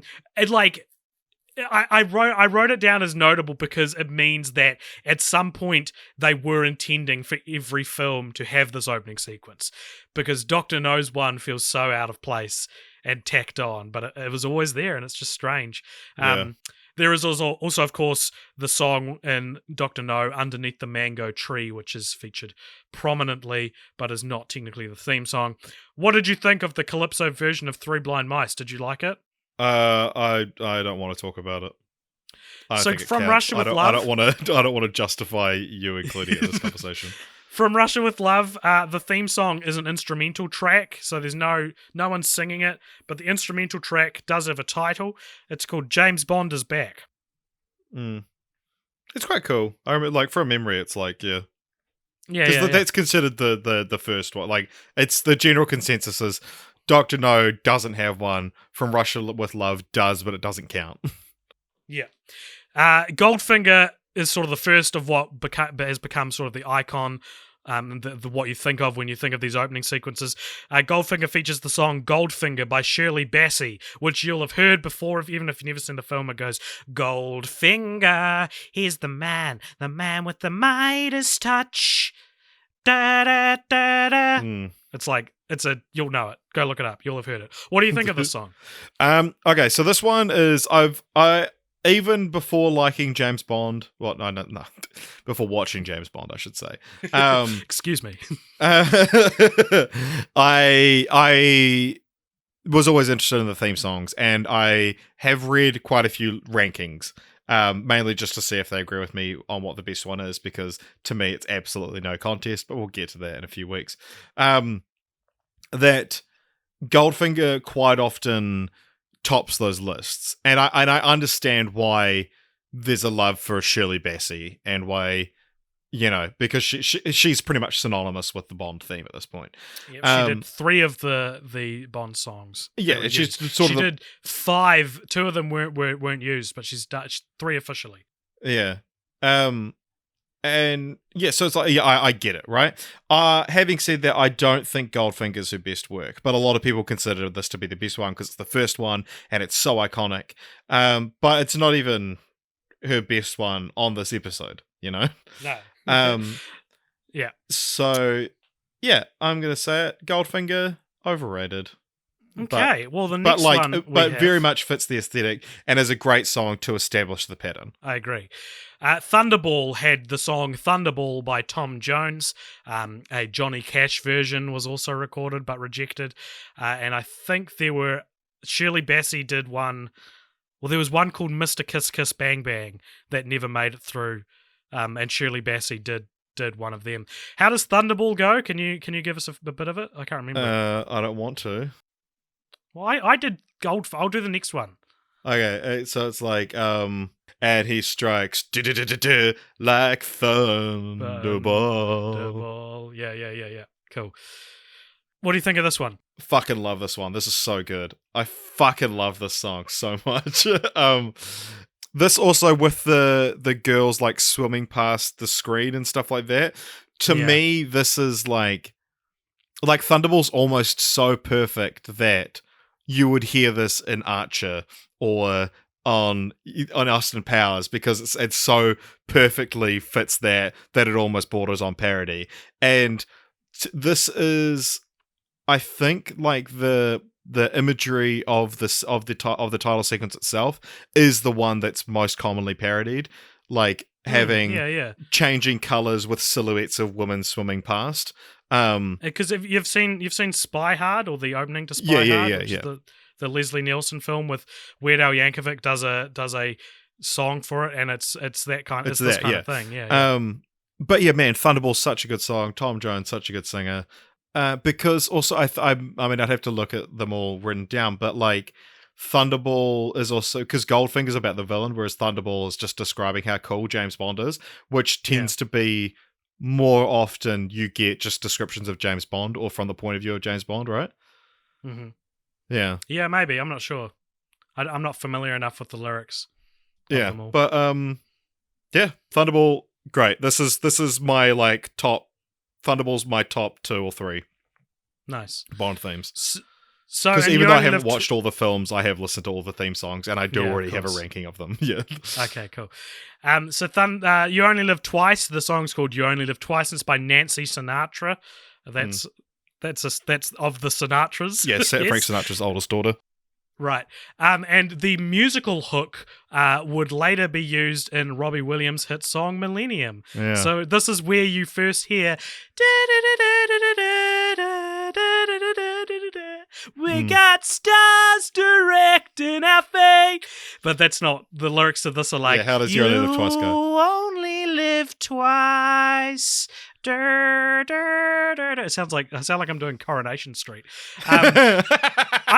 I like this. I like this song just because I like Millennium by Robbie Williams. And it's so weird to hear it because I didn't know until I saw this movie the first time in 2012. I didn't know that Millennium was sampled from an old James Bond song. Yeah. So it's an alright song. I don't think it's the best of the. Yeah, that's the thing. It's very middle of the pack thing. It's not. Nothing particularly stands out about it to me anyway, but nothing.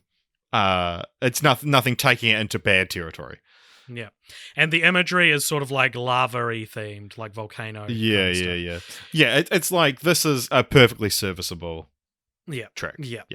Then on Her Majesty's Secret Service, it's another instrumental track, though Louis Armstrong did sing an original song for the film called We Have All the Time in the World, but I feel like that doesn't count, and so we can't really count this one. But the opening sequence itself is pretty cool. I can't remember it, but I remember thinking it was cool.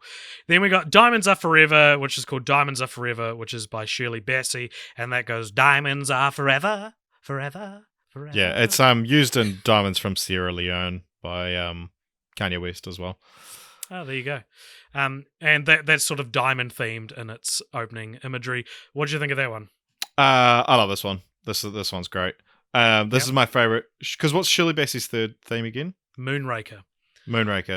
But she also did that cancelled one for Thunderball, and she did a cancelled one for Quantum of Solace that not a lot of people know about. That's really cool. Yeah, this one is fantastic. It's just catchy and fun, and I guess because I associate it with Diamonds from Sierra Leone as well. But this is my favorite Shirley Bassey one. Nice. Who's so iconic and so fits the franchise there. And this is. So this would be maybe top 5 for me. Nice. All right, Richard, now it's time for Dumb IMDb Trivia. Are you ready for 3/4 of a page of Dumb IMDb Trivia? Oh, Jesus Christ. So for those who haven't played before, IMDb Trivia is real fucking dumb a lot of the time because it's user submitted. And so people can suggest whatever they want and claim it as trivia. So this, covers a few different definitions of the word dumb. Some just, I think, is a stupid thing that happened in real life. Some of it's just poorly worded. So let's get into it. In Dr. No on IMDb, once inside Dr. No's base, while they are escorted to dine with Dr. No, Honey notices James' hands are sweating. This is possibly the only time in a Bond movie that he openly admits he's scared. This also helps to remind the audience that he's a real man and not invincible, and increases the tension. Does it though? And also, it's also a reference to Eminem's hit song "Lose Yourself." Yeah. In the German version of Goldfinger, James Bond calls Q, who's the gadget guy, he calls Q K. But it is unknown why, or if it was just lost in translation. It doesn't say if it's unknown why it happens, or if the letter Q, a single letter, was lost in translation. Such was the popularity of Thunderball that one theatre manager was threatened with divorce because he was unable to leave the theatre for several days at a time. What do you mean? What are you talking about? I don't understand the statement. He was threatened with divorce from his wife? Is that what it's saying? That must be what it's saying. Yeah.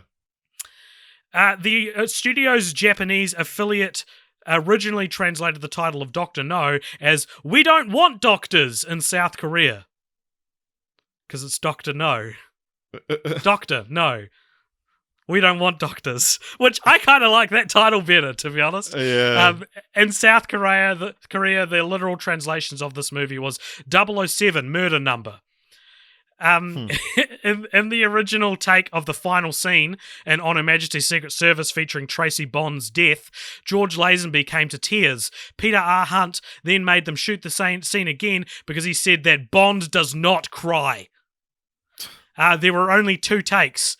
However, George Lazenby convinced Hunt to use the first take, saying that considering the circumstances, on IMDb it says his wife being killed, that maybe this should be the one exception. Accordingly, this became the first, and until the release of Skyfall in 2012, the only time in which Bond is seen openly crying. On Her Majesty's Secret Service is the first movie in the James Bond film franchise in which 007 resigns from the MI6 when he falls in love, only to have the woman he's fallen in love with tragically killed at the end of the movie.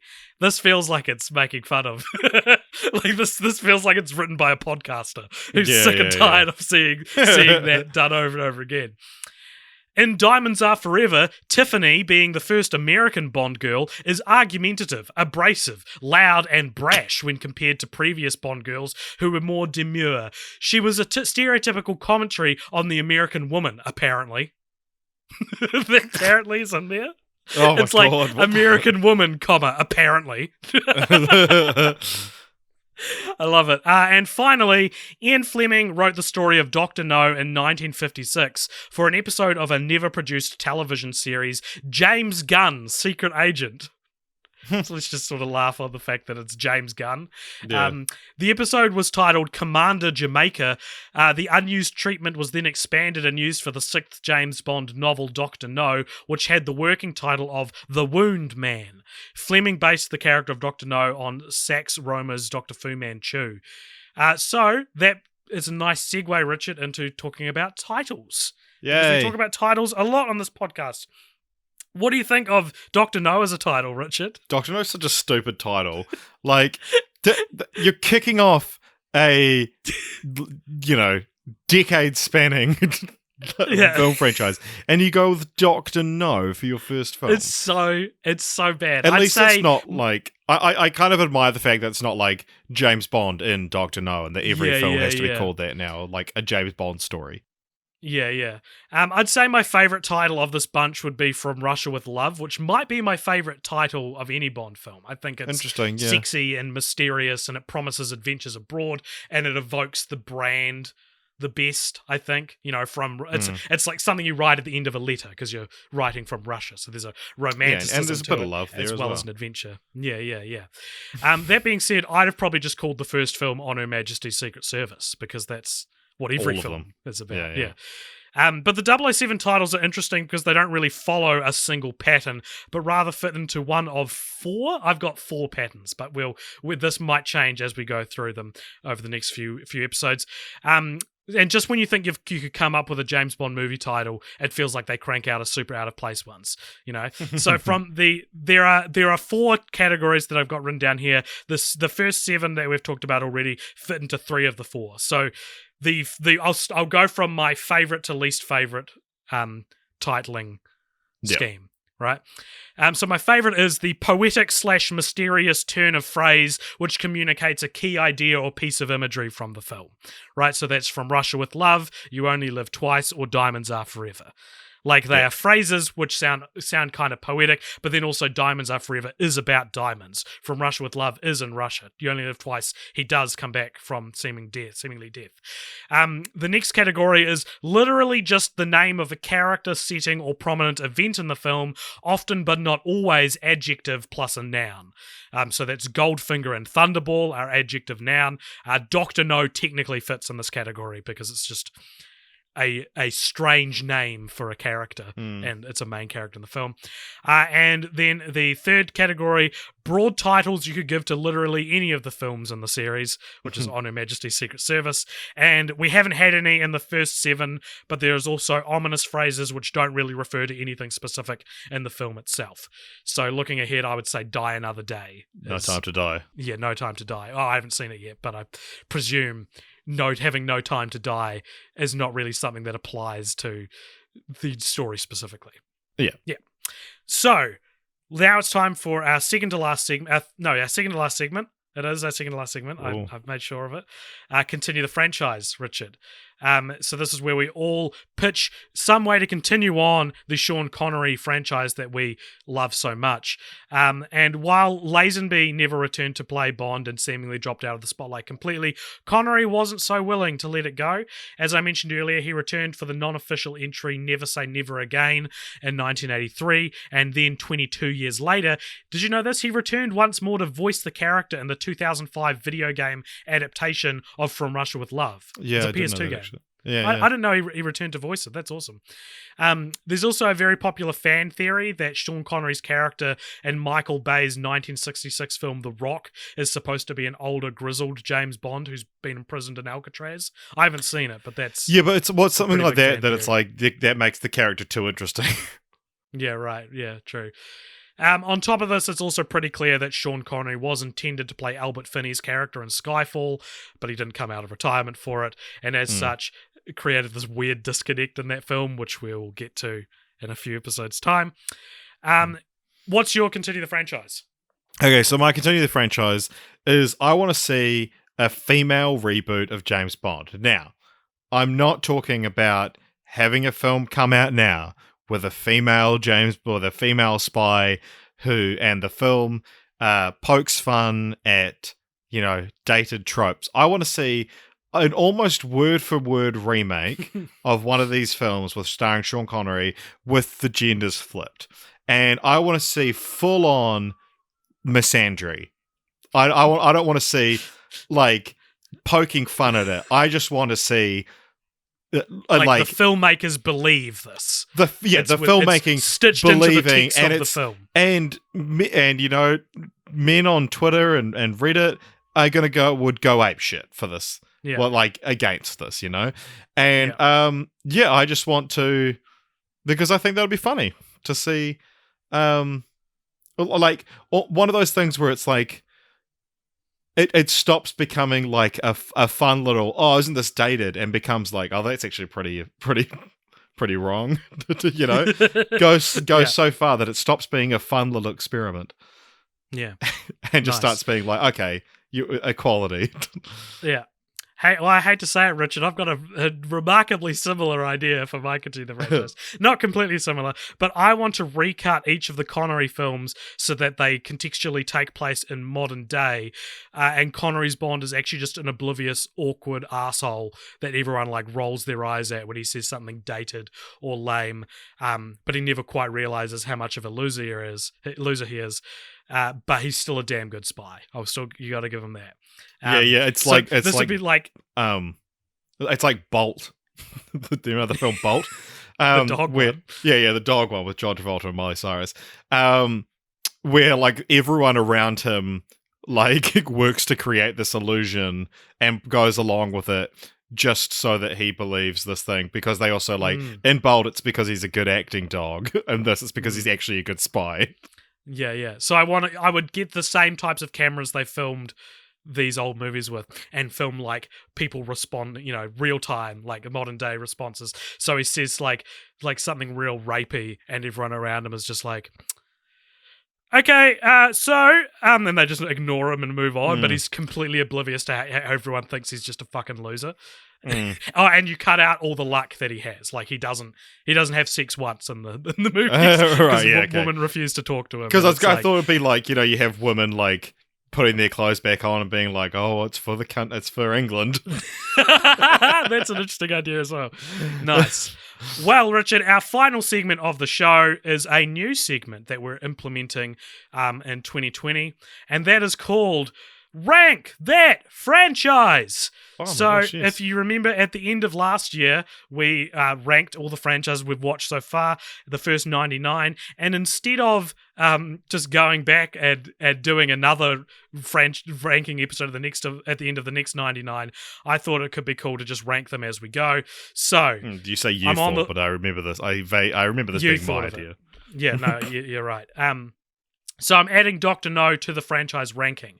Now, where does it go, Richard? Well, however, the whole point of doing James Bond is that James Bond as a franchise is our 100th franchise. So I posit to you, we're not even close to finish this franchise, so it's not time to rank it. Do you not think that because we ranked Godzilla and Lord of the Rings the same way, that we should do the same with but we did that specifically so that our first franchise this year could be our 100th, and we decided to make it James Bond, not just Sean Connery James Bond. So you don't want to rank it? You're clipping my wings just as I take flight. Yeah, but then, Nick, in a couple of years' time, when we want to make something our 200th franchise, I'm sure we can split James Bond then. Okay, well, you sure you don't want to just do this for the fun of it? Alright, rank it last. I don't think it's last. No, it's not. But I think it's pretty close to last. Well... I'm thinking between 300 and I Know What You Did Last Summer. No, so above 300. You think it's better than those? Hold on, let me just get the thing. Okay, no, I think it goes better than that. I mean, it's one of those things like looking at this list, we've covered a lot of shitty films. I would probably go so far as to put it around the same kind of level as like Texas Chainsaw Massacre. In like the 50s somewhere. In the 50s? You want to put Sean Connery, James Bond in the 50s? I thought you texted me this week and you said this is the worst franchise we've watched. Okay, well, let's... On the good faith of On Her Majesty's Secret Service, I'm willing to put it... I'm willing to put it above Look Who's Talking. Okay, now we're agreeing on something. So just above Look Who's Talking is Ear Buddies. Is it better than Ear Buddies? Yes. I think it's probably better than Ear Buddies. Yeah. Is it better than Sisterhood of the Traveling Pants? So it's above Ear Bud. Sisterhood of the Traveling Pants. Yeah. I think it's there. Let's put it around Sisterhood of the Traveling Pants. So it's at 77 now between Sisterhood of the Traveling Pants and Ear Bud. Take that, you sexist prick. Yeah. And it's only on the love of On Her Majesty's Secret Service is it up that high. Yeah. You know what I mean? Yeah. All right, well, so you can check that out on our Cult Popture's Letterboxd account. We'll leave a link to that in the description along with our own personal Letterboxd accounts. I'm thinking of doing different rankings of James Bond. I've been re-ranking James Bond movies as I've been watching them, so you can read that as well as... I've been going back and ranking just every year of film, and I'm up to like the mid-1980s, I think. Nice. So that's been fun. So yeah, you can check that out in the show notes below, along with links to our all our other places like Facebook and YouTube and Instagram and Twitter. We're at Cult Popture at all of those places. Or you can email us at cultpopturemedia@gmail.com. Chuck us an email and tell us what your favorite James Bond movie is, or what your favorite, or why we're wrong in not liking Sean Connery. Defend the sexism of these films. Yeah, please. We challenge you to.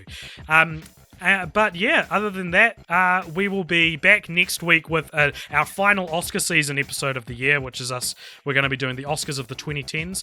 No small task, Richard. No, it's a big task. Yeah, and then we'll be back the week after that with the Roger Moore Bond films. I think there are 8 Roger Moore Bond I think it's 7. Is there only 7? Okay. I think so, yeah. Okay, well, we'll be back for them, and then the off weeks for the James Bond season are going to be Patreon decided for the first time ever, so very excited about that. So check back in next week, and thank you so much for listening, guys, and please share this podcast with your friends, and comment on it, and like it, and do all that sort of thing. Thank you very much. Richard, goodbye, Richard. What's this James Bond say? Oh, Cult Popture will return in... the Oscars of the 2010s. Wherever you find your podcasts. See you later, everybody.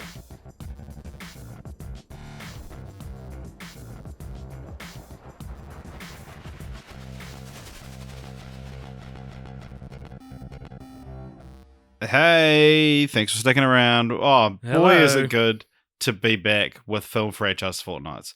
What a long break it's been. And was it worth the wait? Well, after listening to that episode, I can safely say, no, it wasn't. It speaks for itself, I think. I think it's up to the listeners to decide. Yeah. But here we are, Richard, in our post-credit scene.